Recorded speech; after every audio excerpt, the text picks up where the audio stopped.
Hari ini kita kembali belajar di rumah untuk menghindari penyebaran COVID-19. Kali ini kita belajar sains bersama Kak Herman ya. Ayo siapkan alat tulis dan bersiaplah menjawab pertanyaan. Kerjakan pertanyaan ini sebagai tugas dengan bimbingan guru atau orang tuamu ya. Sekarang mari kita simak pelajaran dari Kak Herman.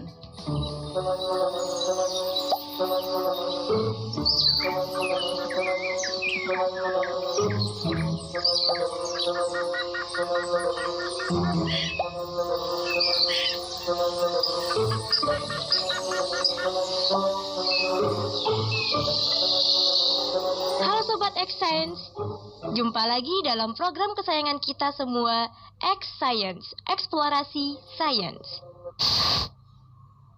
Nah, hari ini teman-teman kita mendapatkan tugas dari sekolah untuk membuat prakarya rantai makanan. Tugasnya adalah menempatkan pilihan hewan-hewan ke dalam kotak-kotak agar menjadi susunan rantai makanan yang tepat.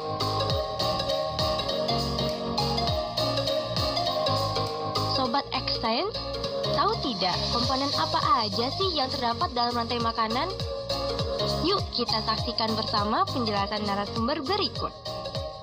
Halo Sobat X Science, jumpa lagi bersama Kak Herman dalam program kesayangan kita, X Science, Eksplorasi Sains.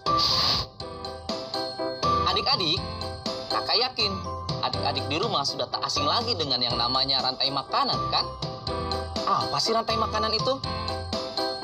Rantai makanan adalah peristiwa perpindahan energi dari satu makhluk hidup ke makhluk hidup lainnya. Ada makhluk hidup yang berperan sebagai produsen, ada makhluk hidup yang berperan sebagai konsumen, dan ada pula makhluk hidup yang berperan sebagai pengurai.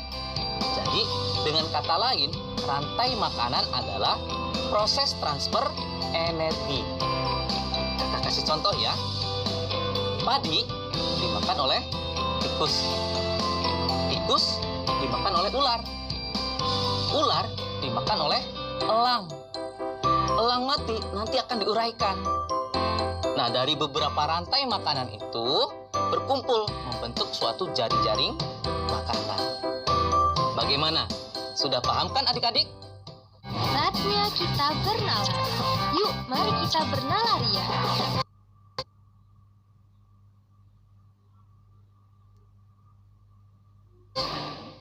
Jumlah organisme A, B, C, D, dan E yang membentuk rantai makanan di suatu komunitas ditunjukkan oleh grafik berikut. Susunlah urutan rantai makanan dengan tepat berdasarkan data yang ditampilkan grafik, serta jelaskan bagaimana membentuk rantai makanan tersebut.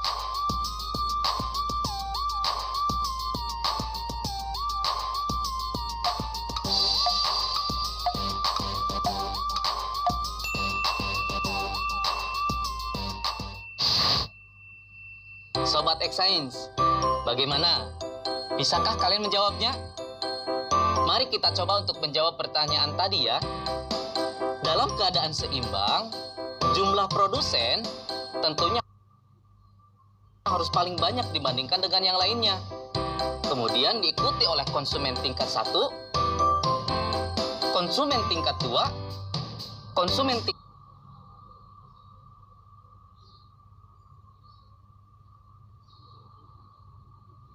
ketiga, dan seterusnya. Sehingga untuk menjawab pertanyaan tadi, urutan yang tepat untuk membentuk suatu rantai makanan adalah B, A, D, E, kemudian C. Jadi adik-adik sudah mengerti kan dengan apa yang namanya rantai makanan? Mari kita ulang kembali. Apa sih rantai makanan itu? Rantai makanan adalah peristiwa transfer energi dari satu makhluk hidup ke makhluk hidup lainnya dengan urutan tertentu.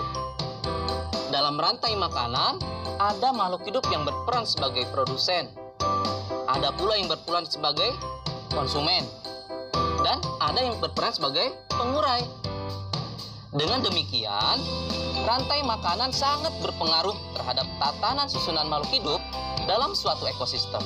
Nah, adik-adik, sekarang waktunya mencatat pertanyaan. Pertanyaannya adalah, apa pengaruh rantai makanan terhadap tatanan susunan makhluk hidup dalam suatu ekosistem? Dicatat ya, apa pengaruh rantai makanan terhadap tatanan susunan makhluk hidup dalam suatu ekosistem?